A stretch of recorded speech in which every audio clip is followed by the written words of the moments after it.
Middle east यानी मशरिक़ वुस्ता की सूरत हाल लगातार कशीदा होती जा रही है, तनाव बढ़ता जा रहा है। सबसे बड़ी खबरें इस वक्त ये आ रही हैं कि अमेरिका और ईरान के दरमियान बढ़ती हुई कशीदगी अब पता नहीं क्या रुख ले ले। अमेरिकी फौज ने ईरान पर मुसलसल 13वीं रात भी हमले किए हैं। आप देख रहे हैं न्यूज़ 18 का सोशल मीडिया प्लेटफॉर्म, मैं हूं विशाल। अमेरिकी सेंट्रल कमांड के मुताबिक इन हमलों में ड्रोन तंसीबात, साहिली निगरानी के मराकज और दीगर अहम मकामात को निशाना बनाया गया है। याद रखिए, अमेरिका की तरफ से लगातार 13वीं रात ईरान में बमबारी की गई है। बताया जा रहा है कि यह कार्रवाई 2 घंटे से ज्यादा वक्त तक जारी रही। दूसरी जानिब ईरानी सरकारी मीडिया का कहना है कि स्ट्रेट ऑफ हुर्मुज के करीब काशिम और बंदर अब्बास के इलाकों में धमाकों की आवाजें सुनी गईं, जहां 2 अफराद के जख्मी होने की इत्तलात हैं। इसके अलावा ईरान के शुमाल मगरबी इलाकों, शुमाल मगरबी यानी नॉर्थ वेस्टर्न इलाकों, अंदिबिश्क और अमेदिया में भी धमाकों की खबरें सामने आई हैं। उधर अक़वाम मुत्तहिदा यानी यूनाइटेड नेशंस के सेक्रेटरी जनरल एंटोनियो गुटेरेस ने खित्ते की बिगड़ती हुई सूरत हाल पर शदीद तशवीश का इजहार किया है। सलामती काउंसिल के इजलास से यानी यूएनएससी के इजलास से खिताब करते हुए एंटोनियो गुटेरेस ने खबरदार किया कि मिडिल ईस्ट एक ऐसे मोड़ पर पहुंच रहा है जिसके नताइज नाकाबिले तसव्वुर हो सकते हैं। यानी एक ऐसा सूरत हाल, एक ऐसा नतीजा सामने आ सकता है जिसके बारे में सोचना भी मुश्किल है, लेकिन ऐसा हो सकता है। ये कौन कह रहा है? ये एंटोनियो गुटेरेस कर रहे हैं। इनका कहना था कि हर नया बहरान एक और बहरान को जन्म दे रहा है और हर नई कशीदगी, हर नया तनाव मजीद तसादुम का, मजीद टकराव का और आगे जंग का कि रास्ते को हमवार कर रही है। इसी दौरान अमेरिकी सदर डोनाल्ड ट्रंप ने कहा है कि वो ईरान के खिलाफ एक बड़े पैमाने के हमले पर गौर कर रहे हैं। अब आप सोचें, अमेरिका ने लगातार 13वीं रात ईरान पर हमले किए हैं और अब भी डोनाल्ड ट्रंप ये कह रहे हैं कि वो ईरान के खिलाफ एक बड़े पैमाने पर हमले के बारे में गौर कर रहे हैं। डोनाल्ड ट्रंप के मुताबिक यह मुमकिना हमला अब तक होने वाली कार्रवाइयों से भी ज्यादा बड़ा हो सकता है। एक इंटरव्यू में डोनाल्ड ट्रंप ने कहा कि फैसला करीब है और तमाम तैयारियां मुकम्मल हैं। इसीलिए कई कमेंटेटर्स ये सवाल पूछ रहे थे कि क्या जब अमेरिका ईरान के साथ डायलॉग के लिए, बातचीत के लिए, कभी पाकिस्तान, कभी जिनेवा, कभी कतर, तो क्या इस दौरान अमेरिका जो है डबल स्टैंडर्ड खेलते हुए क्या अमेरिका जंग की तैयारी कर रहा था? क्या अमेरिका ईरान पर और हमलों की तैयारी कर रहा था? क्या अमेरिका दुनिया को यह पैगाम दे रहा था कि हम तो बातचीत करना चाहते लेकिन असल में मामला कुछ और था? बहरहाल डोनाल्ड ट्रंप ये कह रहे हैं, एक इंटरव्यू में उन्होंने कहा कि फैसला करीब है और तमाम तैयारियां मुकम्मल हैं, ताहम अभी हतमी फैसला नहीं किया गया। डोनाल्ड ट्रंप ने यह भी दावा किया कि अगर अमेरिका चाहे तो इसराइल फौरी तौर पर इस कार्रवाई में शामिल हो सकता है। आप समझ रहे? डोनाल्ड ट्रंप ने क्या कहा? डोनाल्ड ट्रंप ने कहा कि अगर अमेरिका चाहे तो इसराइल फौरी तौर पर इस कार्रवाई में शामिल हो सकता है, लेकिन अमेरिका को किसी की जरूरत नहीं। डोनाल्ड ट्रंप के ये बयानात ऐसे वक्त में सामने आए हैं जब यमन के हौसी ग्रुप ने बहरे अहमर में यानी रेड सी में, लाल सागर में 2 सऊदी ऑयल टैंकरों पर हमलों की जिम्मेदारी कबूल की है। अमेरिका का इल्जाम है कि हौसियों को ईरान की हिमायत हासिल है। यानी अमेरिका का इल्जाम है कि हौसी जो हैं उन्हें ईरान सपोर्ट करता है। हौसी जो लफ्ज है, इसी को कई जगहों पर हूती भी कहा जाता है। हूतियों को ईरान की हिमायत हासिल है, सपोर्ट हासिल है। अमेरिकी सदर ने खबरदार किया है कि अगर ऐसे हमले दोबारा हुए तो अमेरिका ईरान को भी जिम्मेदार समझेगा और ईरान और हौसियों दोनों को सख्त फौजी रद्द-ए-अमल का सामना करना पड़ सकता है। एक और अहम पेशरफ्त में सऊदी अरब के सिविल न्यूक्लियर प्रोग्राम से मुताल्लिक अमेरिका के साथ मुमकिना मुआहिदा भी खबरों में है। ध्यान से सुने, यह काफी अहम है। पेशरफ्त क्या है, डेवलपमेंट क्या है कि सऊदी अरब के सिविल न्यूक्लियर प्रोग्राम से मुतालिक अमेरिका के साथ मुमकिना मुआहिदा, अमेरिका के साथ एक्सपेक्टेड डील भी खबरों में है। जी हां, वही अमेरिका जो ईरान के सिविल न्यूक्लियर प्रोग्राम को लेकर हाय तौबा मचाता रहता है, जो ईरान के सिविल न्यूक्लियर प्रोग्राम पर ईरान को धमकियां देता रहता है, यहां तक कि ईरान पर हमले भी कर रहा है, वही अमेरिका सऊदी अरब के साथ मुमकिन सिविल न्यूक्लियर मुआहिदा करने की तैयारी में है।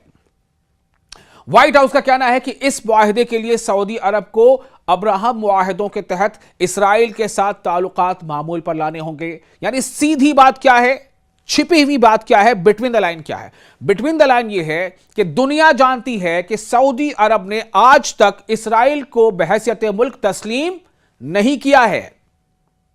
लेकिन अमेरिका क्या कह रहा है, डोनाल्ड ट्रंप क्या कह रहे हैं? डोनाल्ड ट्रंप यह कह रहे हैं कि अमेरिका सऊदी अरब को सिविल न्यूक्लियर प्रोग्राम के लिए मुमकिना डील सऊदी अरब के साथ कर सकता है, उसकी मदद कर सकता है। लेकिन सऊदी अरब को क्या करना होगा?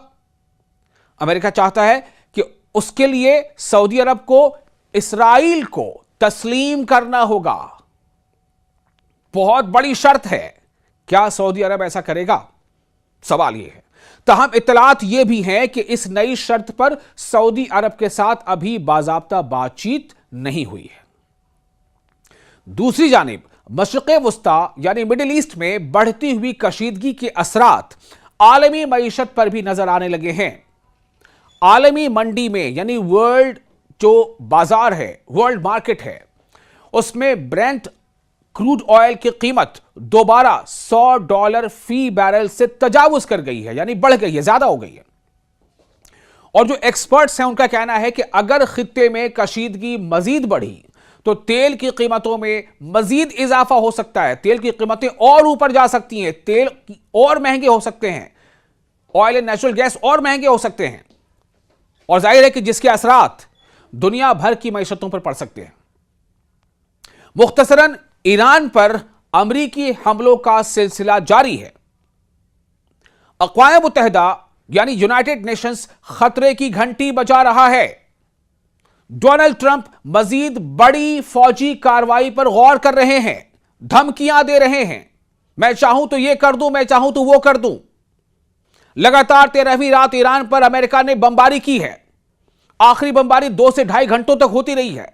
उसके बाद डोनाल्ड ट्रंप कहते हैं कि मैं चाहूं तो अमेरिका चाहे तो ईरान पर इससे भी ज्यादा खतरनाक हमले कर सकता है। और क्या कह रहे हैं डोनाल्ड ट्रंप कि मैं जब चाहूं इसराइल भी इस कार्रवाई का हिस्सा बन सकता है। यानी अभी तो ईरान और अमेरिका आपस में लड़ रहे हैं। ईरान पर अमेरिका लगातार बमबारी कर रहा है और ईरान खलीजी ममालिक में जहां कहीं भी अमेरिकी फौजी अड्डे हैं या बेसेस हैं या अमेरिकी इंस्टॉलेशन है, उसको टारगेट कर रहा है। बज़ाहिर मैं कह रहा हूं, बज़ाहिर इसराइल अभी खामोश है, लेकिन डोनाल्ड ट्रंप कह रहे हैं कि मैं जब चाहूं इसराइल इस कार्रवाई का हिस्सा बन सकता है, यानी कि जब चाहूं इसराइल भी ईरान पर हमलावर हो सकता है। यानी एक धमकी के तौर पर उन्होंने इसराइल को भी रोके रखा है, जैसा डोनाल्ड ट्रंप का कहना है। इसी दौरान आप यह देखें कि तेल की कीमतें भी तेजी से ऊपर जा रही हैं। सूरत हाल इंतहाई हसास है, डेलिकेट है, नाजुक है और दुनिया की नजरें अब आने वाले चंद दिनों पर मरकूज हैं। ऐसे में कई अहम सवाल हैं। अगर यूनाइटेड नेशन के जनरल सेक्रेटरी एंटोनियो गुटेरेस यह कह रहे हैं कि आने वाला वक्त बहुत ज्यादा खतरनाक हो सकता है, दुनिया एक नाजुक मोड़ पर खड़ी है, तो ऐसे में वर्ल्ड कम्युनिटी अपनी जिम्मेदारियों को क्या महसूस करेगी? क्या वर्ल्ड कम्युनिटी अपनी जिम्मेदारियों को महसूस करते हुए उसे निभाएगी? दूसरा, अमेरिका चाहता है कि सऊदी अरब के साथ सिविल न्यूक्लियर प्रोग्राम डील हो जाए। क्या सऊदी अरब इसके लिए तैयार है? लेकिन इससे पहले कि सऊदी अरब इसके लिए तैयार हो जाए, अमेरिका एक शर्त लगा देता है। शर्त क्या है? शर्त यह है कि जो सऊदी अरब ने आज तक नहीं किया वो उसे करना पड़ेगा।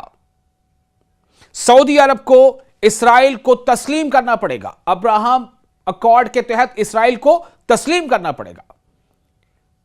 दुनिया इस्लाम यह जानती है कि सऊदी अरब ने एक स्टैंड ले रखा है कि सऊदी अरब ने आज तक इसराइल को बहैसियत मुल्क, बहैसियत कंट्री तस्लीम नहीं किया है।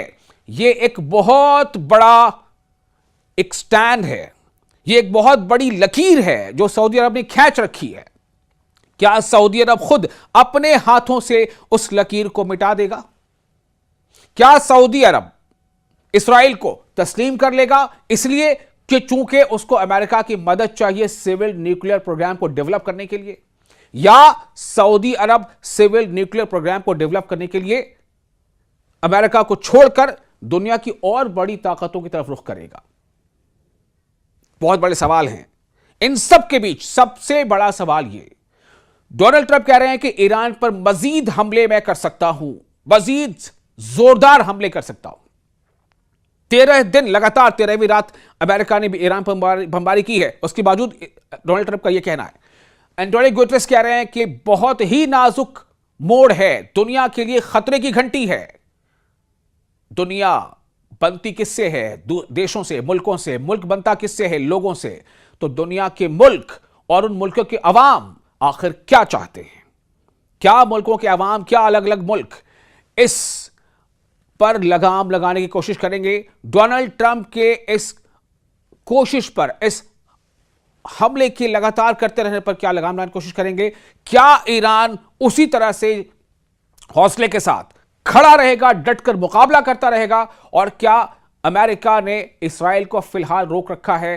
क्या इस्राएल की एंट्री एक खास वक्त में होगी इस जंग में ईरान के खिलाफ? अगर वो होगी तो उसका हदफ क्या होगा, उसका नतीजा क्या होगा? बहुत सारे सवाल हैं। जवाब के लिए जरूरी होगा कि आप लगातार वीडियोस देखते रहें और इस वीडियो के बारे में आपके कमेंट्स जो आप हमें शेयर करते रहें।